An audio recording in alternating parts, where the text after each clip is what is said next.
संस्कृतस्ते गंगा प्रवहति देवोऽपि संस्कृतं कथयति।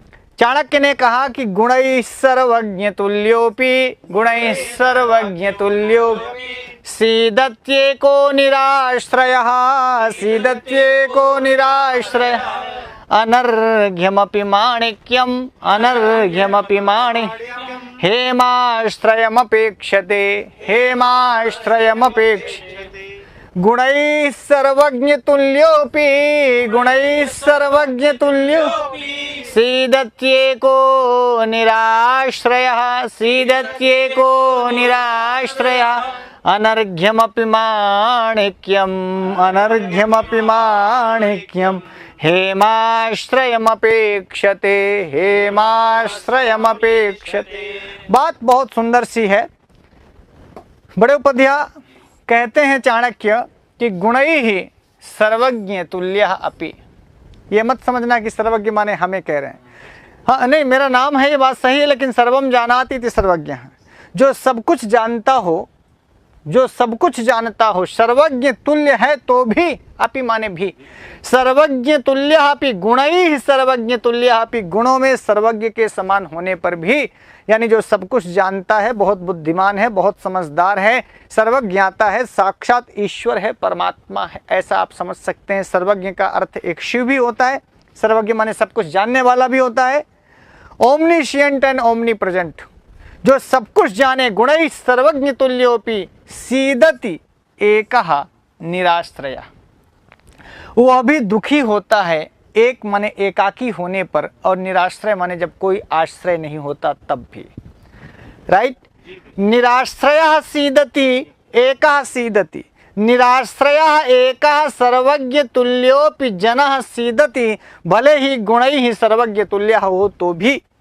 गुणों में, ज्ञान में, बुद्धिमत्ता में, होशियारी में, सब चीज़ों में सब कुछ जानने वाला है यदि वह व्यक्ति ऐसा इतना बड़ा जानकार है कि सब कुछ जानता है, फिर भी एक समय ऐसा आता है जब वो अकेला महसूस करता है, जब वो निराश्रित महसूस करता है, कोई आश्रय नहीं मिलता उसको, कोई नहीं होता, माता पिता भाई बंधु शिष्य पुत्र ज्ञान शास्त्र जब कुछ भी नहीं होता, बहुत अकेलापन महसूस करता है, निराश्रित महसूस करता है, तो वो सीदति दुखी होता है ना, परेशान होता है। आप समझ में आ रहा है? आपने बहुत बार देखा होगा कि बहुत बड़े बड़े स्टार, बहुत बड़े बड़े स्टार जो किसी ज़माने में लाखों की भीड़ जिनको प्यार करती थी, जब बुजुर्ग हो गए, बूढ़े हो गए, तो एकाकी और एकांत जीवन जिए, और वो बहुत ही हताशा भरा जीवन था, बहुत ही उदासी भरा जीवन था, और वह जीवन मृत्यु तुल्य था। मृत्यु तुल्य का मतलब, वो चाहे आप राजेश खन्ना साहब की बात कर लें या किसी भी ऐसे साहब की बात कर लें जिन लोगों ने अपने ज़माने में बहुत ऊंचाइयां अर्जित की थी, बड़ा नाम, बड़ा यश, बहुत प्रतिष्ठा, बहुत पैसा, लेकिन एक समय आया जब वो निराश्रित जैसा जीवन जिए, जब वो एकाकी जीवन जिए, जब वो अकेलापन महसूस कर रहे थे, बहुत ही घुटन भरी जिंदगी जी रहे थे। तो बिना किसी का नाम लिए मैं आपसे कहूँ, ऐसे हजारों उदाहरण मिलेंगे जो अपने ज़माने में बहुत अच्छा कर रहे थे, बहुत पैसा था, बहुत नाम था, बहुत यश था, बहुत प्रतिष्ठा थी। तो गुणैः सर्वज्ञ तुल्योऽपि, गुणों में सब कुछ जानने वाला होकर के भी सीदति, संधि विच्छेद कर लो, सीदत के ता में जो ई था, ई के स्थान पर यह हो गया, यण संधि हो गई, तो सीदत माने दुखी होता है, परेशान होता है, कष्ट में होता है, जब वो अकेला और निराश्रित होता है। एक बड़ा सुंदर सा उदाहरण दिया चाणक्य ने, कहा अनर्घ्यम अपि माणिक्यम। अनर्घ्यम माने जो अर्घ्य नहीं है, अर्थात जो सस्ती नहीं है, तो जो सस्ती नहीं है वो महंगी होगी। तो मणि जो होती है, मणि जी जो मणि होती है, जो माणिक्य होता है, वो अनर्घ्य होता है, अर्थात सस्ता नहीं होता, बहुत कीमती होता है, बहुत महंगा होता है। पर आप बताइए मणियाँ लोग पहनते कहाँ हैं? मणियों की कीमत के आगे हेम यानी सोने की क्या कीमत है? लेकिन सोने का ही आश्रय लेता है, अंगूठी सोने की होता है, उसमें मणि को जड़ा जाता है, मणि जड़ी जाती है सोने में। सोना बहुत सस्ता होता है, एवं दैट मणियों के कीमत के आगे सोने की कोई कीमत होती नहीं। सोना बहुत महंगा होता है, आप समझते होंगे, सोना खरीदे होंगे आप कई बार। तो अनर्घ्यम माने बहुत कीमती होने पर भी अनर्घ्यम अपि, अपि माने भी, अनर्घ्यम माने बहुत महंगी, जो अर्घ्य नहीं है, जो सस्ती नहीं है। अनर्घ्यम अपि माणिक्यम, जो मणि बहुत महंगी होती है उसको भी आश्रय चाहिए। आश्रयम अपेक्षते, आश्रय चाहिए किसका? हेम का, सोने का आश्रय चाहिए। और सोने में जड़ी हुई मणि की जो कीमत होती है वो अकेले मणि की कोई कीमत होती नहीं भाई साहब। मणि लोग सोने चांदी में मढ़ के पहनते हैं, क्यों? मणि जी आप तो बताएं, ये उदाहरण है। तो आप भले ही मणि के समान महंगे हो, मणि जी आप भले ही मणि के समान महंगे हो, लेकिन कभी कभी सस्तों के आश्रय की ज़रूरत होती है, कभी कभी सस्ते लोगों की भी ज़रूरत होती है। बोलो हाँ, सस्ते और अच्छे लोगों की ज़रूरत होती है। तो ज़रूरी ये नहीं कि मणि चाहिए, ज़रूरी ये भी है कि मणि को चमकने के लिए सोना भी चाहिए। जो सोना सस्ता तो है पर मणि की कीमत को भी बढ़ा देता है, और वो मणि सोने की भी कीमत को बढ़ा देता है भाई साहब। तो समझाने की चीज़ यहाँ है कि मिले सुर मेरा तुम्हारा तो सुर बने हमारा। सवाल सिर्फ ये नहीं है कि आप कितने महंगे हो, सवाल इसका है कि आपकी महंगाई, आप कितने महंगे हो, आप कितने ज्ञानवान हो, आप कितने चरित्रवान हो, कितने बुद्धिमान हो। इन सब चीज़ों के साथ ऐसे बुद्धिमान लोगों को भी एक गिलास पानी के लिए किसी एक सामान्य व्यक्ति की ज़रूरत होती है। अपने घर में झाड़ू पोंछा लगाने वालों की ज़रूरत होती है, अपना खाना बनाने वालों की ज़रूरत होती है, अपने कपड़े साफ करने वालों की ज़रूरत होती है, गाड़ी चलाते समय गाड़ी वाहन की ज़रूरत होती है, और तैरते समय एक नाविक की ज़रूरत होती है। जब आप नाव में बैठते हैं, भले आपने कहानी सुनी होगी नाविक की, नाविक ने के नाव में एक बहुत बड़े विज्ञानी बैठे, एक बहुत बड़े साइंटिस्ट बैठे, एक बहुत बड़े ज्ञानवान पुरुष विद्वान बैठे, और उन्होंने पूछा कि तुमने क्या पढ़ा? तो नाविक ने कहा मैंने तो पढ़ा नहीं। बोले तुम्हारा पूरा जीवन व्यर्थ है, तो आधा जीवन व्यर्थ है, तुम्हारा आधा जीवन व्यर्थ है, तुम कुछ पढ़े लिखे नहीं। और उतने में झंझावात आती है नदी में, और नाविक पूछता है उस विद्वान व्यक्ति से कि बताइए महाराज आप तैरना सीखें? बोले नहीं, तैरना तो हम नहीं सीखें। बोले हमारा तो आधा जीवन व्यर्थ है, पर अब नाव डूब जाएगी, झंझावात बहुत तेज है और नाव पलट गई, हम तो तैरना जानते, हम तो तैर तूर के निकल जाएंगे, आपका तो पूरे जीवन व्यर्थ है। सवाल सिर्फ ये नहीं है कि आपका जीवन कितना व्यर्थ है, सवाल ये है कि आपके जीवन में नाविक की भी जरूरत होती है, छोटे व्यक्ति की भी जरूरत होती है, आपके यहाँ किसान की, मजदूर की भी जरूरत होती है। जब आप अपना घर बनाएंगे तो अपनी बुद्धिमत्ता के बल पर नहीं बनाएंगे, वहाँ पर सीमेंट ढोने वाले की, बालू ढोने वाले की, ईंटा ढोने वाले की, ईंटा जोड़ने वाले की जरूरत होगी। तब आपकी बुद्धिमत्ता नहीं, उसकी बुद्धिमत्ता काम देगी। तो कब जब जहाँ जिसकी जैसी बुद्धिमत्ता काम दे, तब तहाँ तैसी आपको उससे और उसके लिए आप उपयोगी हों और वह आपके लिए उपयोगी हो। आप उसको 200, 400, 500, 1000 रुपया देते हैं दिन भर का, तो वो आपके लिए घर बनाता है। बोलिए हाँ। आप 10-20 रुपये देते हैं तो धोबी आपके कपड़े धो देता है। बोलिए आप 10-20 रुपया देते हैं तो टेम्पू वाला आपको थोड़ी छोड़ देता है। सवाल चाणक्य ये कहते हैं कि चाहे जितने सर्वज्ञ हों, संस्कृत के बड़े ज्ञाता बने फिर रहे हो सर्वज्ञ, वाह, तुमको भी जरूरत पड़ेगी अपने छात्रों की। बोलो हाँ, तुमको भी जरूरत पड़ेगी अपने मित्रों की, सहृदयों की। जब तुम चलोगे तो एक साथी की जरूरत पड़ेगी जो तुम्हारे साथ चल पाए। क्यों गुरुजी? जब तुम बीमार होगे तो तुम्हें जरूरत पड़ेगी एक ऐसे साथी को जो तुम्हें अस्पताल ले जा पाए, हैं? जब तुम्हें नहीं दिखेगा तो किसी की जरूरत होगी जो तुम्हारी लाठी पकड़ पाए। जब तुम बूढ़े होगे तो जरूरत पड़ेगी एक ऐसे व्यक्ति के जो तुम्हें उठा पाए। बोलो हाँ या ना? इस बात की ओर संकेत करता है ये श्लोक, छोटा उपध्याय। ध्यान रखना, आज जवानी है, ये जवानी कितने दिन रहेगी कुछ पता नहीं है, और जवानी में लोग सब जवनिया करके खत्म कर देते हैं। रिश्ते बना के रखो, संबंध बना के रखो। कितने कीमती हो ये मायने नहीं रखता, कि आप कितने संबंधों के मामले में कीमती हो ये मायने रखता है। इसलिए संबंध बना के रखो। जहां आपको सिलने की जरूरत पड़ेगी वहां सुई काम देगी, तलवार से सिलाई नहीं कर सकते। बोलो, जहां आपको खोदने की जरूरत पड़ेगी तो फरुहा काम देगा। छोटा छेद बनाना है तो सबरी काम देगी, डीके भैया, सबरी काम देगी। सबरी की जगह फरुहा भी नहीं काम देता। फरुहा अलग काम करता है, सबरी अलग काम करती है। और गुड़ाई करनी है छोटो, आपको आलू में खुदाई करनी है तो आपको खुरपा खुरपी चाहिए, कुदाल चाहिए। हर की अपनी कीमत है, प्रत्येक की अपनी कीमत है, और वह अपने मौके पर अपनी कीमत अदा करता है। उदाहरण दिया, अनर्घ्यम अपि माणिक्यम, बहुत कीमती मणि है, लेकिन मणि की अंगूठी तो थोड़ी बनती है। मणि तो जड़ा जाता है। सोने के बीच में यदि जड़ गई तो उस मणि की भी कीमत बढ़ गई, सोने की भी कीमत बढ़ गई। ये सच है, सोना भी कीमती हो जाता है। मणियों जड़ा अंगूठी भी कीमती है, लेकिन मणि को जड़ने के लिए सोना भी जरूरी है। सोना माने स्लीपिंग नहीं, डायमंड, डायमंड के लिए जरूरी है क्या? गोल्ड। तो गोल्ड और डायमंड का कॉम्बिनेशन, इसीलिए लोग कहते हैं सोने पे सुहागा। सोने पे सुहागा यही है कि सोना सोना तुम, उसी में सुहागा है मणि। उसका सुहागा क्या है? मणि। समझ में आ गया? तो हम सब के लिए भाई, हमारे लिए जरूरी है, हम बहुत अच्छा पढ़ा रहे हैं, लेकिन कैमरामैन की भी जरूरत है, एक कैमरा की भी जरूरत है, आपको पढ़ने के लिए मोबाइल की जरूरत है, और मोबाइल को चलने के लिए डेटा की जरूरत है। बोलिए, तो हर जगह कितना भी कीमती मोबाइल ले लो, एप्पल ले लो, चाहे एप्पल का बाप ले लो, ससुरा नेटा नहीं रहेगा तो एप्पल क्या करोगे? जेबा में डाले घूमोगे? बोलो हाँ या ना? देखिए, डेटा छोटी चीज़ है, 200-250 रुपये 300 रुपये में महीने भर का चीज़ मिल जाता है। मोबाइल मिलेगा नहीं इतने में, मोबाइल महंगी चीज़ है। लेकिन भाई साहब 200-250 की चीज़ इतनी कीमती है कि डाटा चला जाए तो तुम रोवे लगते हो। मोबाइल चाहे आप 5 लाख का लिए हो, डाटा नहीं है, वहाँ इंटरनेट का डाटा है, घर में डाटा नहीं। डाटा कितनी कीमत होती है देख लो।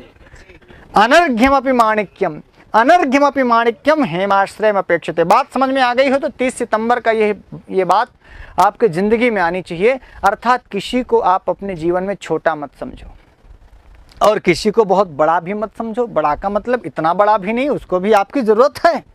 कोई कितना भी बड़ा हो, उसे आपकी भी कभी ना कभी ज़रूरत है। एक मंत्र कहानी है, पढ़िएगा, मुंशी प्रेमचंद की पढ़िएगा। मंत्र एक कहानी है, पढ़िएगा। यदि पढ़े होंगे तो आप जानते होंगे कि उसका जो सारांश है वो यही है कि भाई साहब, एक दिन उसको भी उसकी ज़रूरत पड़ी। जब वो सांप काट लिया उसके बच्चे को, तो वो झाड़ने गया था, उसका बच्चा ठीक हुआ था। और एक दिन उसको ज़रूरत थी कि वो 5 मिनट का समय देकर उसके बच्चे को देख लेता तो शायद उसकी ज़िंदगी बच जाती। उसने नहीं देखा था। खैर, ये मंत्र की कहानी मैं आपको इसलिए याद दिलाता हूँ कि भाई साहब, जीवन में कभी आपको भी ऐसे समय में किसी ऐसे व्यक्ति की ज़रूरत पड़ेगी, और यदि वो व्यक्ति ने मना कर दिया तो बहुत मुश्किल होगी। मैं यही उदाहरण देकर के, जैसे संगम के किनारे हम लोग रहते हैं, और किसी दिन आप नाव में बैठ जाएं और नाविक बीच में ले जाके दोनों गंगा और जमुना जी की धारा में कहे कि ऐसा है गुरुजी, अब हम नाव छोड़ रहे हैं और नाव पलटाऊ अब हम, तो वो तो नाव पलटाए देगा तो वो तो निकल जाएगा, पर गुरुजी घप से नीचे डूब जाइए और जय गंगा जी के हो जाएगा। बोलो हाँ या ना? उस समय आपके जीवन में उसकी कितनी कीमत है इसका अंदाज़ा करना। वैसे इतना नाविक कोई करता नहीं है, पर मान लो कर दे तो उस दिन आपको ये पाठ समझ में आ जाएगा कि उस नाविक की क्या कीमत है। जिस नाविक से आप, वो जब नाविक कहता है 100 रुपया लेंगे, अरे 100 नहीं देंगे, 20 रुपया लगता है, 20 रुपया। अब बीच में ले जाके तो नाविक कहे कि ऐसा है, तू 20 रुपया न दे, अब हम तू कहे डबोरा, अब ना पलटाऊ हम। अब आपसे मैं पूछूंगा, वो उसको घाट तक ले आने में कितना पैसा तुम दोगे? जितना तुम्हारे पास होगा सब उछाल दोगे, और सब पैसा घड़ी उतार के दे दोगे, अंगूठी उतार के दे दोगे, भैया किनारे लगा दो, भले किनारे आने के बाद फिर साले की पिटवाई करो। मतलब सिर्फ ये होती है कि मौके मौके पर किसकी कितनी कीमत होती है। श्लोक समझ में आ गया हो तो आप देखिएगा। फिर से मैं एक बार श्लोक बता दूं भाई साहब। गुणैः सर्वज्ञ तुल्योपि, गुणैः सर्वज्ञ तुल्यो, गुणों में सर्वज्ञ के समान होने पर भी, यानी गुणों में सब कुछ, गुणों के द्वारा आप सब कुछ जानते हैं तो भी, सीदत्ये को निराश्रयः, जब आप एकाकी होंगे तो सीदत माने कष्ट में होंगे, परेशान होंगे, खिन्न होंगे, दुखी होंगे, और जब निराश्रित और एकाकी होंगे तो खिन्न होंगे। जैसे अनर्घ्यमपि माणिक्यम, बहुत महंगी होने पर भी मणि हेमाश्रयम अपेक्षते, सोने के आश्रय की अपेक्षा करता है। कौन? मणि। मणि सोने की आश्रय, माने मणि चाहता है कि मैं सोने में मढ़ा जाऊं, जड़ा जाऊं, और मणि यदि सोने में जड़ी जाए तो मणि की कीमत और बढ़ जाती है, सोने की भी कीमत बढ़ जाती है। तो अनर्घ्यमपि माणिक्यम, अनर्घ्यमपि माणिक, माने मणि सोचे कि ससुरा ये सस्ता है, सोना सस्ता है, हम इसमें नहीं जड़े जाएंगे। तो बताओ, तुम मणि जेब में ले घूमी हो का? है मणि तुम जेब में ले घूमी हो? नहीं घूम सकते। कान में यदि कुंडल में मणि यदि कान वाले कुंडल में जड़ दी जाए तो कानों के कुंडल के सोने की भी कीमत बढ़ जाती है और मणि की भी कीमत बढ़ जाती है। तो क्या आप सुलेशन से मणि चपकाए काने में घूमी हो? मणि जी आप बताऊं, आपका नाम है शेष मणि है, तो जिसमें केवल मणि शेष बचा हो वो शेष मणि है। और एक मणि ज्योतिष केंद्र भी है शेष मणि जी का। आज तक इन्होंने मेरे बारे में जो भी जो भी इन्होंने कहा है सब कुछ सत्य हुआ है, 16 आने सच हुआ है। अब पता नहीं जो जो हो रहा है वही वही ये कह रहे हैं। तो मैं तो मानता हूँ एक ग्रह नक्षत्रीय स्थितियों का योग होता है। बहुत बार जीवन में उतार चढ़ाव आते हैं और ऐसे उतार चढ़ाव के मौके पर मैं इनसे ज़रूर पूछता हूँ। और मुझे ज्योतिष पर विश्वास भी है, मुझे अपने शास्त्रों पर विश्वास है। हमारे यहाँ 6 वेदांगों में एक वेदांग ज्योतिष है। तो जो लोग ज्योतिष की भर्त्सना करते हैं, मैं उनसे कहना चाहता हूँ कि आप 6 वेदांगों में पंच वेदांग फिर 6 वेदांग को मत मानो। जो 4 वेदों और 6 वेदांगों को मानता है उनको व्याकरण के साथ साथ कल्प के साथ साथ छंद के साथ साथ निरुक्त के साथ साथ ज्योतिष को भी उतना ही महत्व देना होगा। ग्रह नक्षत्रीय स्थितियों का असर पड़ता है, ऐसा मैं मानता हूँ एक संस्कृत का विद्यार्थी होने के नाते, और आपको भी मानना चाहिए। नहीं मानेंगे तो मुझसे क्या मतलब, कोई बात नहीं, अपनी अपनी सोच है। लोग तो मानते अपने महतारियों को नहीं, कुछ लोग तो अपने बापों पर सवाल खड़ा करते हैं कि तो हमारे लिए क्या करे हो। अपने महतारीन से पूछा सकते हैं हमारे लिए क्या करे, आखिर 1 रुपया जोड़े।